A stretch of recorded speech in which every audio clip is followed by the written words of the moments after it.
रसायन विज्ञान की ऑनलाइन क्लासेस में सभी विद्यार्थियों का स्वागत है।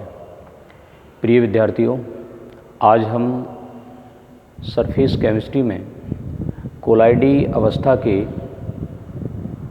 ऑनलाइन क्लास के माध्यम से आज हम स्कंदन क्या होता है, ब्राउनी गति क्या होती है और तीसरा आज हम पढ़ाने वाले हैं आपको टिंडल प्रभाव क्या होता है ना।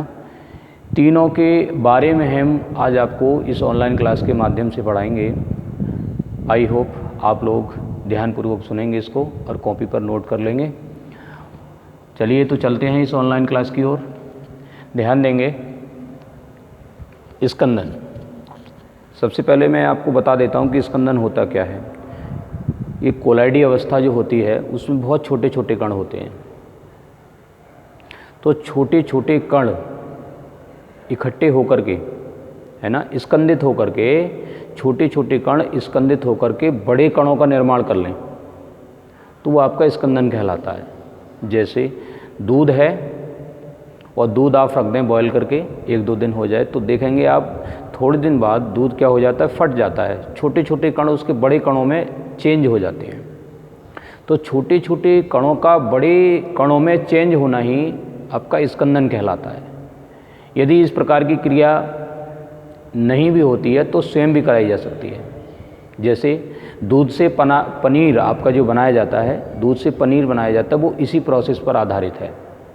छोटे छोटे कणों को उसमें स्कंदित करके ऊपर से नींबू वगैरह डाल दिया जाता है और दूध फटके हो जाता है, तैयार फिटकरी डाल दी जाती है और पनीर बना लिया जाता है, मावा बना लिया जाता है ना। तो स्कंदन हो जाता है उसका, फटना एक प्रकार की क्रिया। साधारण भाषा में हम इसको जाने तो किस चीज़ का फटना है ना, छोटी चीज़ से बड़ी चीज़ का निर्माण हो जाना। समुद्र के मुख पर डेल्टा का निर्माण होना। समुद्र में बहुत सारी छोटे छोटे कण मिलके जाते हैं, लेकिन वहाँ जब जैसे ही समुद्र में जाकर मिलती हैं तो बहुत बड़ा डेल्टा बना लेती है जाकर नदियाँ, है ना।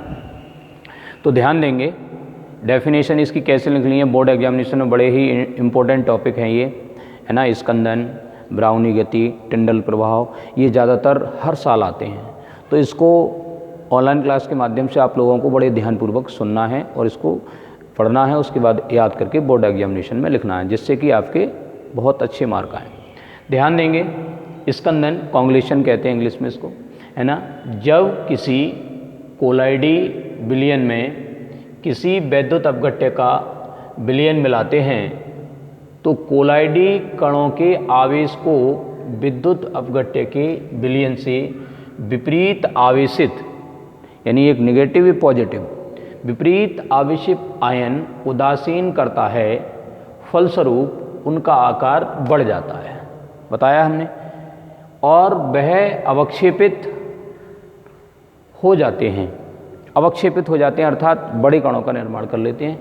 इस अवक्षेपण प्रक्रिया को ही स्कंदन कहते हैं। उदाहरण, दूध का फटना, अभी बताया था हमने जैसा कि वीडियो के माध्यम से। दूसरा, नदियों का समुद्र के मुख पर जाकर डेल्टा का निर्माण करना, ये इसके एग्जाम्पल है। आगे चलते हैं। ब्राउनी गति, है ना। कोलाइडी विलयन में कुछ कण, कोलाइडी विलयन में कुछ कण टेढ़े मेढ़े रूप से और विभिन्न दिशाओं में, यानी सभी दिशाओं में गति करते रहते हैं। इसी गति को ब्राउनी गति कहते हैं, ठीक है ना। तो एक रॉबर्ट ब्राउन नामक वैज्ञानिक हुए, इन्होंने इसकी खोज की। मैं एक बार यहाँ लिख देता हूँ, चौक ले लेता हूँ। तो यहाँ पर एक रॉबर्ट ब्राउन, यहाँ लिख देंगे, रॉबर्ट ब्राउन नामक वैज्ञानिक थे। रॉबर्ट ब्राउन नामक वैज्ञानिक ने, है ना, इस गति की खोज की।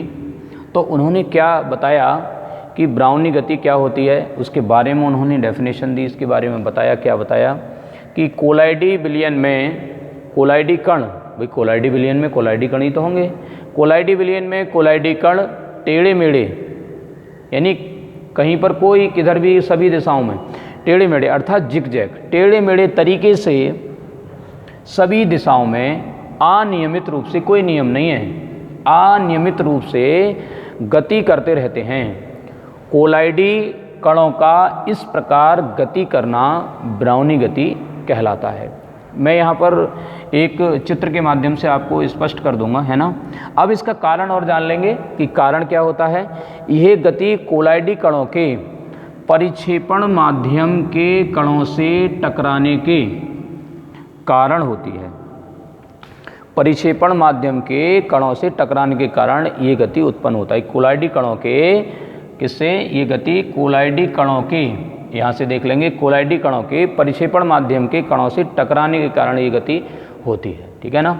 तो जरा ध्यान देंगे, जैसे हमारा ये मान लो कोई आपका पात्र है ना, पॉट है, हम इसको देख लेंगे।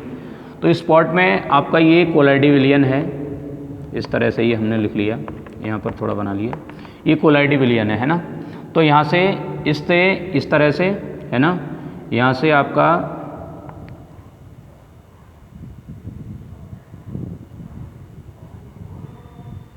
इस तरह से ये यहाँ से मान लो कोई आपका कण है, तो इधर आपका सबसे पहले यहाँ गया, फिर इधर से इधर आया। ये टेढ़ी मेढ़ी आपकी जो गति है वो ही आपकी क्या कहलाएगी, ब्राउनी गति कहलाएगी। ठीक है ना। तो यहाँ पर ये कोलाइडी विलयन है, कोलाइडी विलयन, ठीक है ना। ये कोलाइडी विलयन है, कोलाइडी विलयन में कोलाइडी कण होंगे, और ये परिक्षेपण माध्यम है। ठीक है, ये परिक्षेपण माध्यम है। तो परिक्षेपण माध्यम से ये आपस में क्या होते हैं, कणों से टकरा जाते हैं। तो ये गति का नाम, इस गति का नाम लिख देता हूँ, क्या नाम है, ब्राउनी गति। टेढ़े मेढ़े रूप से हो रही है, ब्राउनी गति। ठीक है, आई होप आप लोगों ने इसको देख लिया होगा वीडियो को, और आपने कॉपी पर नोट कर लिया होगा। चलिए तो अगले टॉपिक की ओर चलते हैं। मैं इसको साफ़ कर लेता हूँ, उसके बाद आपको बताता हूँ कि टिंडल प्रभाव क्या होता है ना। टिंडल प्रभाव के बारे में बताएंगे। ज़रा मैं इसको साफ़ कर लेता हूँ एक बार।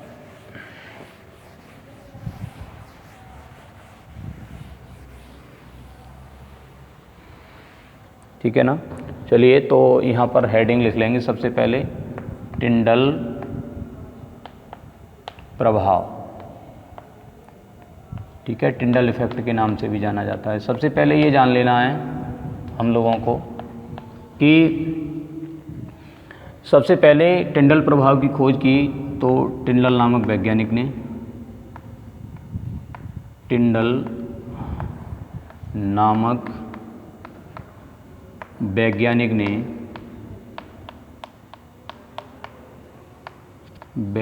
ने इस प्रभाव की खोज की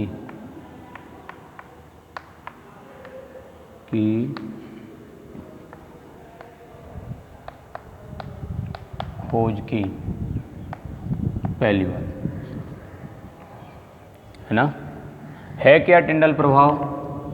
आज आपका जो प्रोजेक्टर वर्क कर रहा है वो इसी कॉन्सेप्ट पर वर्क करता है, प्रोजेक्टर आपका। ठीक है ना। सुबह के समय सूर्य का लाल दिखाई देना, समुद्री जल का नीला दिखाई देना, शाम के समय छिपते हुए सूरज का लाल दिखाई देना, आकाश का नीला रंग दिखाई देना, ये सारे के सारे कारण किसके, टिंडल प्रभाव के हैं, है ना। कोलाइडी, यहाँ हम लिख सकते हैं कोलाइडी कणों द्वारा, इसकी डेफिनेशन, कोलाइडी कणों द्वारा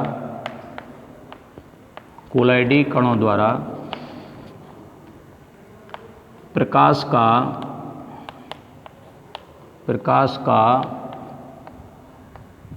प्रकीर्णन,